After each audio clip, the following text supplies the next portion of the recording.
All right. Are you struggling to know where to start with your marketing?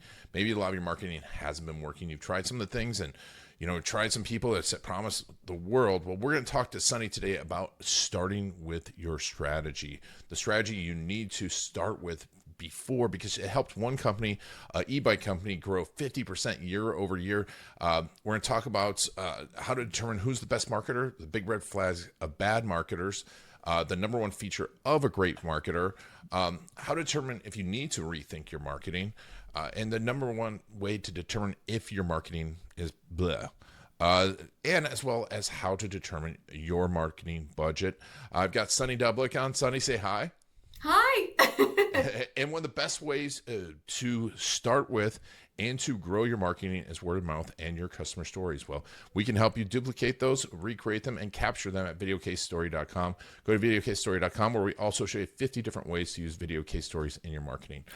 All right, let's get started. My name is Gino Wickman.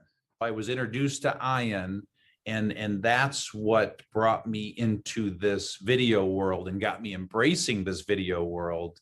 And Ian did exactly what I hoped. He got me really comfortable with putting videos out to the world and having a great strategy around putting videos out to the world, because there's so much more than just shooting a video. And so the way that he positions those videos, optimizes those videos, he's done a great job. All right. Tell us a little bit about your business. Sure. So I am an accidental entrepreneur. I was laid off of my last corporate job, and I always love marketing. I think marketing is really fascinating. It's an art, it's a science. There's so much opportunity to be creative. I just never really loved who I did it for, so I started doing it for myself and freelancing. And 7 years later, it became the entirety of my business. So I focus on brand strategy, marketing planning, and consulting. And I've really niched myself down in that area because I think it's the thing that entrepreneurs need most. And when you say brand strategy, explain that to me, because I think that that's something that people need to get clear on. Because I'm assuming most people, like especially small businesses, when they come to me and say, I need help with brand strategy, they're thinking colors and logos and pictures. Yes, which is one very small aspect of what your overall brand strategy should be. And again, it's one of those things that I don't want to say is gate kept, but unless you were an expert in marketing, you might not have heard the terminology. I think common consensus is people think marketing, they think digital marketing, they think tactics, they think social media and ads, emails, etc. But brand strategy, I like to call your brand Bible. It is the bedrock of who you are. And to me, it is the North Star of your brand, of when you understand who your brand is, and that's everything from your brand purpose, your mission, your personality, your positioning, right, against the competition, what makes you unique, what makes customers want to come to you, your message, all of that is included within your brand strategy, as well as your target buyer profile. So all of those things act as your North Star in marketing, because when you have those answers, your marketing questions become really clear. Does this work, or do I need a TikTok, right? I'll get questions like that. Like, do I need to go on this social media platform? Yeah. The answer is based on who we are as a company and who we're targeting. And that Yeah. is all defined in your brand strategy. And I am a firm believer. So many people are like, well, I know what that is, but does the rest of your company and do your customers? So it really needs to be formalized. And it should, when it's done right, be energizing for you. You should look at your strategy and be like, this is awesome. I want to shout this from the rooftops. Nice. Yeah. And that's good because it's a story, right? It is a Hmm. story, like positioning who you're talking to, not just like the elements and the tactics. Um, Yes. and when people, like, they've come to you, right? And a small business comes to you and says, I need help with, I don't know where to start. I need help with brand strategy. What's usually the mistakes that they've made up until then? Because I find certain things have happened usually, and it's cost them a lot of money and time, and they're like, now I don't have any money or time left. Yeah, yeah. I actually get this a lot. I get people that come to me and they say, I've wasted X on marketing to date and nothing's worked. So usually I get people that have a bias towards hating marketing and thinking it's just a money suck, right? But for me, the big mistake that's made is it's like the backwards approach, as I like to call it, which is going right for the tactical. It's going right for the execution, before you even really know who you are and you've defined who you are in a clear way that really resonates with your customer. Like that is what a great strategy does. So the way that I like to work, a lot of people, I mean, everyone does strategy different, but the one thing that I feel super passionate about is helping business owners make very informed decisions. So a couple of things. That's a lot of secondary research on their industry trends, what's going on, their competition, all of that, right? Readily available information on the internet.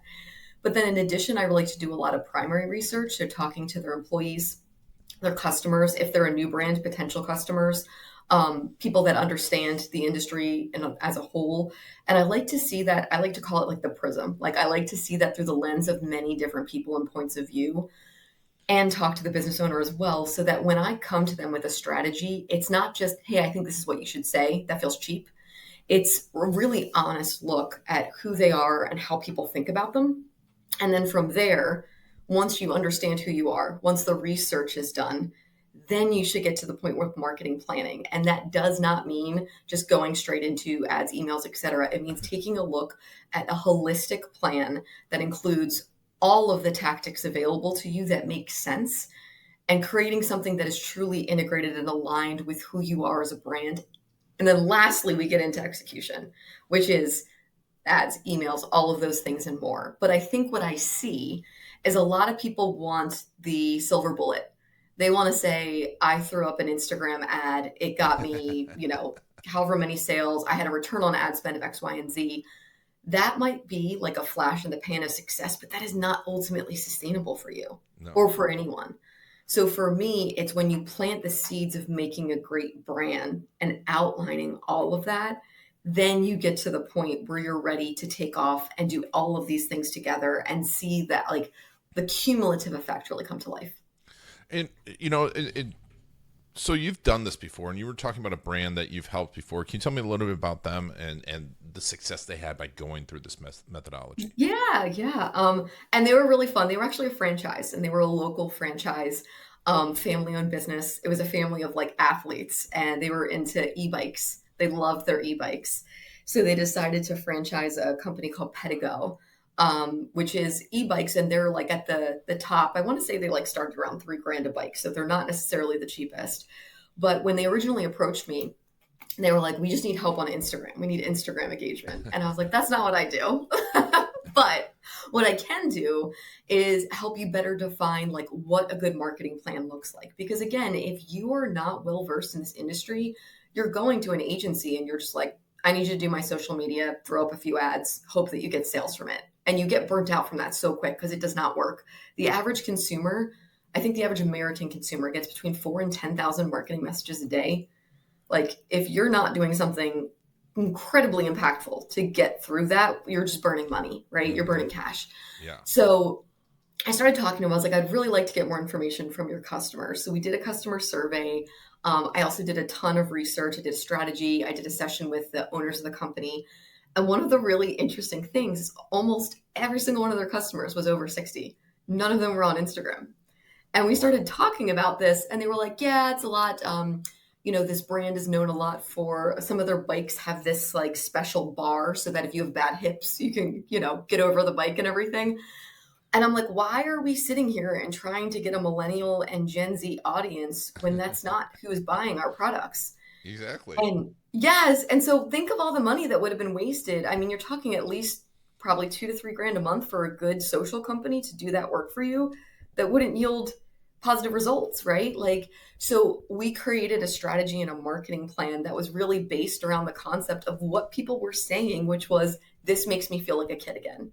So we really leaned into that company franchise tagline, which was Hello Fun, but we got a GoPro and we filmed people riding the bikes and this sense of joy. And we made that into our campaigns because it was showing how everyday people use it as a mechanism to enjoy, to find joy in their lives, to still feel mobile, to still feel empowered to move around. And it goes a little bit back to culture code of the American Code for Health is movement, which is this idea of we want to be able to move. Like the thing that we hate the most is feeling like we can't get around like we used to. So as a result of us really being focused and not just relying on digital tactics of doing the whole marketing plan with all sorts of different things, a lot more like localized one-to-one techniques, they doubled sales the next quarter. So it's like, this does work if you're open to it and willing to invest in marketing. And I think that for me, like I keep going back to this analogy of planting the seeds and having the patience for them to grow. No, yeah, and I think it's marketing, right? It's marketing malpractice to not take and listen to the customers. I mean, obviously, I'm promoting video case stories, but everyone comes to us and goes, "Hey, Ian, what's the answer to this? What's the answer to this?" I'm like, the answer is your customers, right? They're going to have the answer to it, and also doing the research ahead of time and spending some time. And so many people want to jump to the tactic, and then they're like, "I don't know why this didn't work." So you got 50%. Or you say, did you double, or was it 50% gain? Doubled, right, over quarterly? Yes, I think it was same period year over year. To be honest, I have to go back and look at what he sent me, okay. But I think he said 50% up the same period year over year. Well, either way, year over year, that's an amazing gain. And there's so many people, all these marketers out here, we're going to 10x your business, we're going to 20x your business, and then, we're going to do it in 90 days. And I'm like, I haven't seen that really work. But, when we see this and we hear this, how can we, these businesses want, because you're doing a good job with the clients, right? You're really interviewing them. You're making sure that they're going down the right path. But there's a lot of people out there that won't do that. And just, take their money, do social, or, they go out and hire a marketing manager that says they know how to do social. Maybe they have 10,000 TikTok followers, and it just happens to, they did crazy stuff to get TikTok followers, right? And it's nothing to do with business. How can a business, decide whether, hey, this is the right person, this is the right marketer for me, this is the person doing the right thing, or this person's way off their rocker, but they're just telling me everything I want to hear?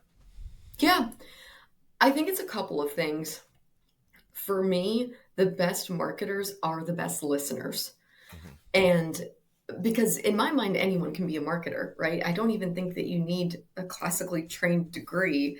The thing and the key is being able to put yourself in someone else's shoes and to just be a good observer. Mm-hmm. So I think one of the key kind of red flags, I call it, of when you're talking to a marketer is, are they speaking more than they listen? Because I can't tell you how many calls, I don't do digital marketing. So I get approached by a lot of people who do SEO services, ad services, etc. And they want to spend a whole call telling me how great they are. And they don't want to ask me anything about my clients. And for me, that's a big red flag, because I'm like, you're not actually trying to understand me and what makes me unique. You're just going on and on about how great you are. And you might be, but it's automatically a turnoff for me. And I think the other thing is obviously it should be, especially with digital marketing, because you can prove results so easily, you should be able to see some sort of ROI. They should have some kind of proof points, people that you can talk to that have worked with them, etc. But I think it's are they creating something custom for me? Or are they just applying the same solution across the board? What about this seems like they've really listened, understood, received something, and are taking this to the next level? And I can use the example with ads and even email companies, right? There are people that are really talented at executing and setting up ads, but do they get the message? What content are they pushing out? And frankly, a good marketer should push you out of your comfort zone. They should not be order takers. They should be people that are guiding you, and this is better for you. You're going to want to do this, but you're going to get better results if we do that. Yep. Yeah. I think that's, it is right. And it's a tough thing, right? Because also people will think, well, I can spend $50,000 on this internal person, or I can spend, this one agency says they'll get me 1,000 leads for $1,000 a month. Or, here comes Sunny, who says it's going to take me 90 days before we even get started, and she's going to do all this research. I don't know how much time you take.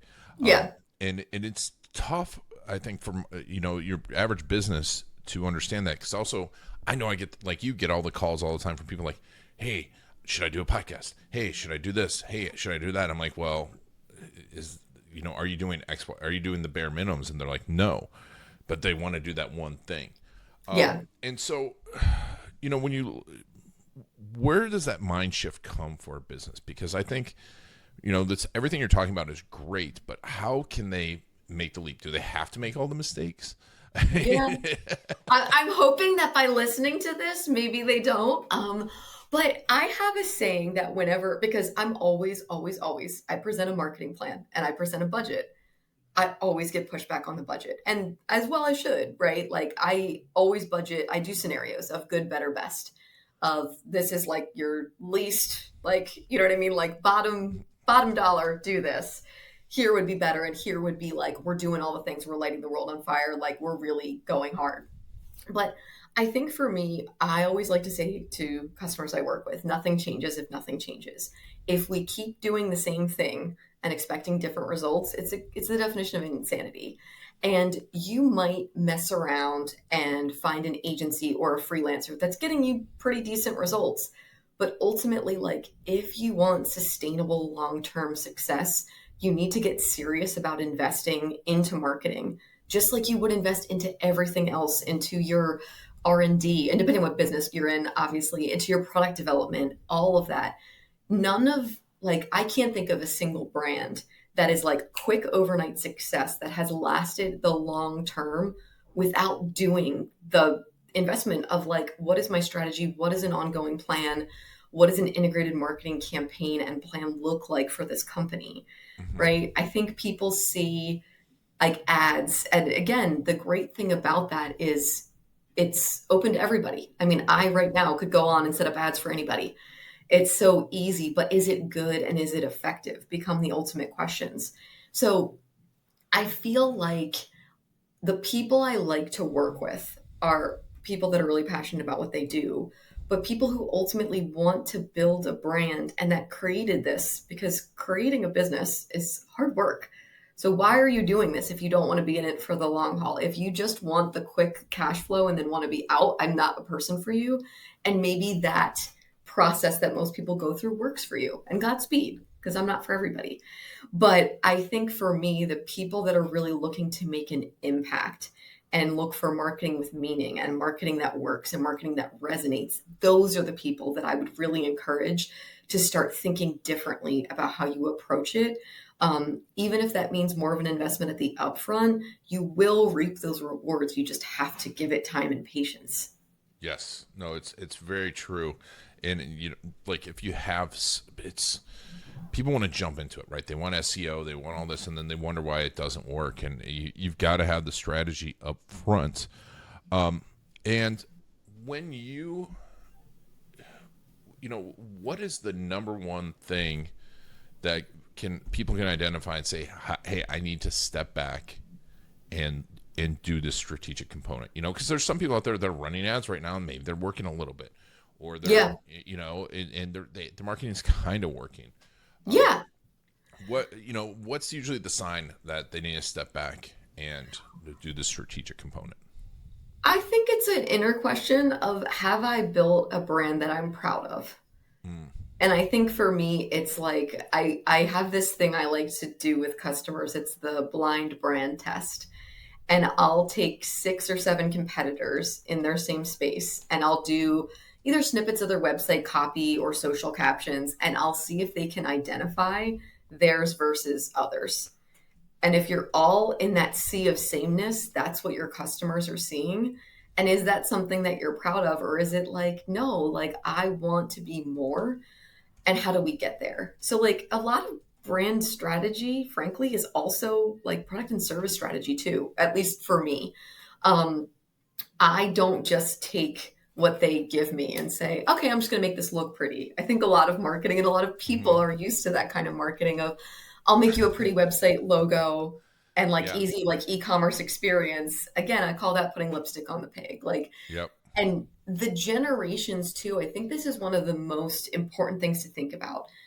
Gen Z is so highly purpose driven, right? And millennials as well, that it's like, that's no longer enough. It's no longer enough for you to just show up and say, I have something to buy. They want to know why they need to buy from you. That's why brand purpose is important.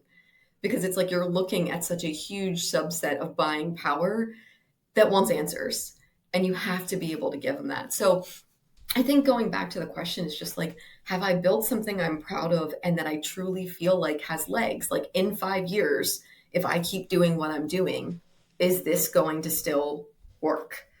Yep. And it's asking those questions about sustainability and what you want from the business. Again, if it's, I'm about to be out, like I want to sell this, like whatever, it may be a different question. But again, it's like pivoting and growing as a business. Like that's key. It's key to be durable over time with your clients. And so I think that's why it's really important to have a strategy in place that can grow and adjust with your brand. I don't want to discount what you said about it's such a simple test. I've been using that for like almost 20 years. I'm like, if I can black out your name and especially hand it to your employees and go, which one of these is our website? And they can't tell it apart. That's a problem. Yeah. Right? Especially if it's your like in a service that isn't this thing that people buy usually, right? Because it's like if you're an attorney or a doctor or something like that someone's going to for the first time, you need to differentiate yourself because we're seeing so many different ones of these. And it used to be referrals are great, and I want to talk about referrals in a second, but referrals are still going to your marketing. Yeah. Gone are the days of someone getting a referral and not looking you up. Yeah. Yeah. Again, in an ideal world, everything should work together. Yeah. And I think, again, that's what's hard about current model for a lot of people, especially small business, is you hire someone to do your social. There's someone separate that does your ads. There's someone separate that might be even doing your accounting, et cetera. But like the right hand doesn't always know what the left hand is doing.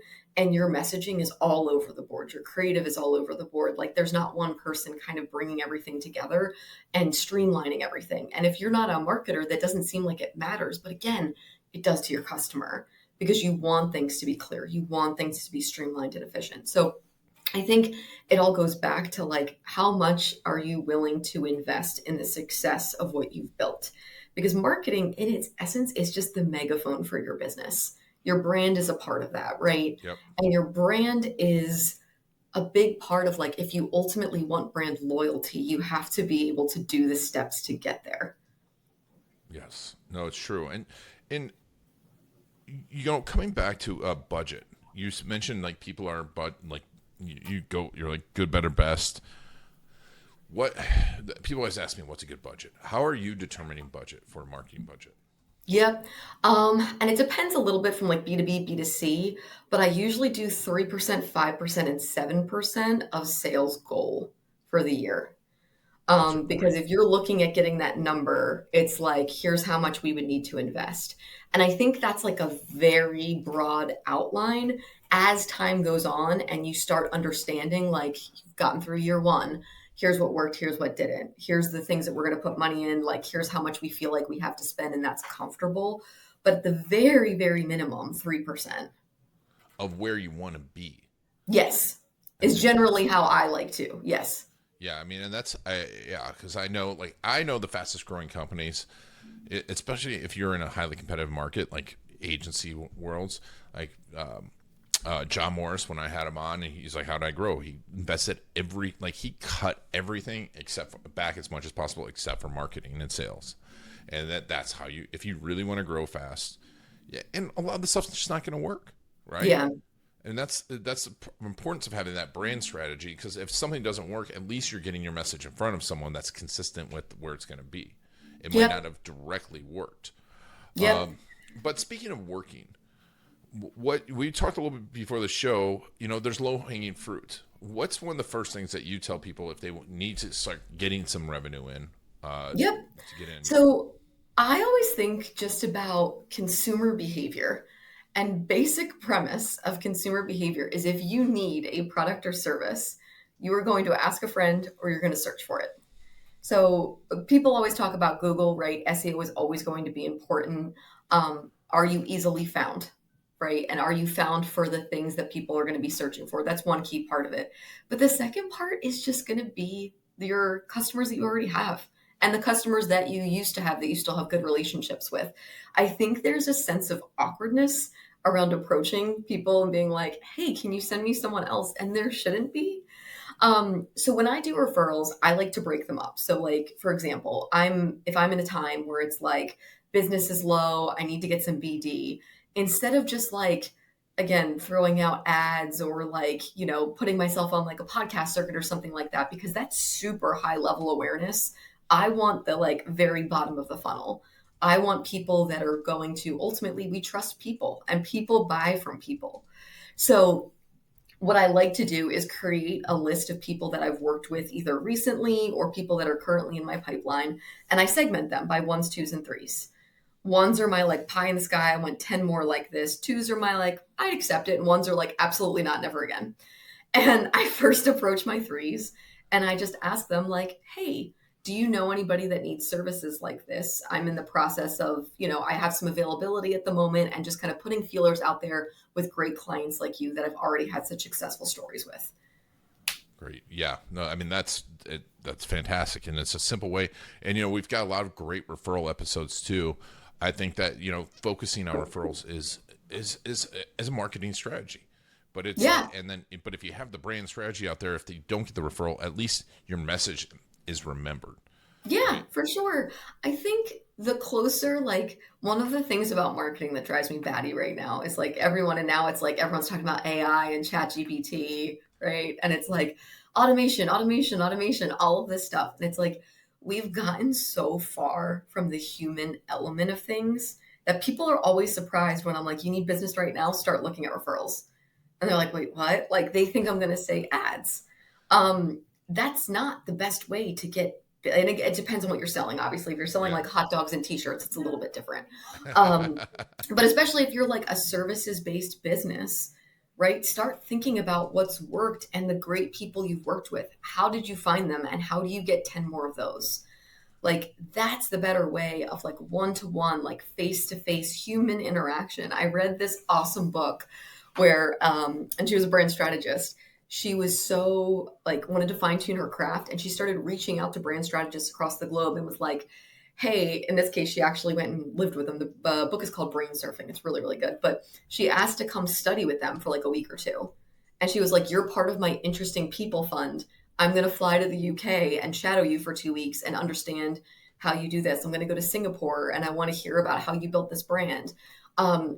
People love that level of curiosity. People love to talk about themselves, frankly, and we aren't doing that. So much of marketing today is us shouting into the void about ourselves and hoping that people come back to us. Yep. No, it's so true. So true. Oh, man. Well, awesome. So, Sunny, tell us a little bit about working with you. Since shout out about what, yourself. Yeah.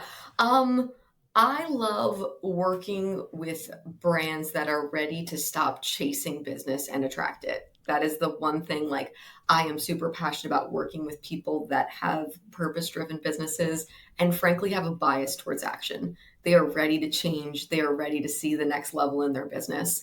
And usually what that looks like are the processes that I go through, which is it starts with a lot of research, brand strategy, marketing planning, and then I stay on either as a fractional CMO or just as a consultant as you need me. But my whole thing, I kind of joke that I'm like the hinge of marketing, like the design to be deleted.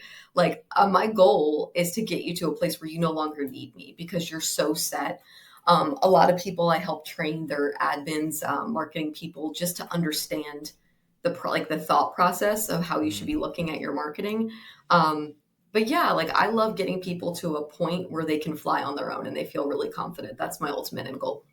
Love it. Love it. And so we go to sunnydublick.com. We'll put a link to that in the show notes. And you spend a lot of time on LinkedIn too, correct? Yeah, I'm a LinkedIn girl. That's the only social I have. And people are always asking me why I'm not on Instagram. And I'm like, because that's just not me. That's not my brand. That's fine, right? It makes life a lot easier too. It does. Oh my God, does it? Yeah. Well, that's awesome. We'll put a link to all that in the show notes. And Sunny, thank you so much for being on the Garlic Marketing Show. Thank you. And thank you all for taking Sunny and I on your journey. It's been Iron Garlic and the Garlic Marketing Show.